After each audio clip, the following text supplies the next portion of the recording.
هيدي الصبية اسمها شينغ شانغ يونغ، بس برأيي لازم يكون اسمها أوسخ إنسانة بالعالم. وصلتها رسالة على تليفونها حبيبي الصيني عم بيقول لها أنا جاي لعندك. دغري هي توترت جابت سطل الزبالة وقررت تكب البذور بالزبالة. طيب ليش مش من الأساس حطت سطل الزبالة حتى وكبت فيه الأوساخ؟ رجعت هون جابت هيدي العربية السحرية الصغيرة وبثلاث ثواني قدرت تنظف البيت. فيي افهم انا ليش امي بتضل 10 ساعات عم بترتب بأوضتي. طب ليش كبتهم على الارض لتنظفها؟ طب كبيهم بالزبالة. دغري هون رتبت المطبخ.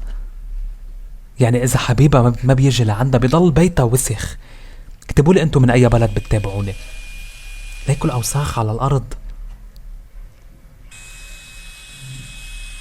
ليش كل هول موجودين عندك بالبيت؟ كل هيدا بعد حبيبها ما عرف يوصل على البيت، يعني تقولوا هو جاي من كوريا لعندها. بس ليكوا عن جد قديه صار بيتها مرتب.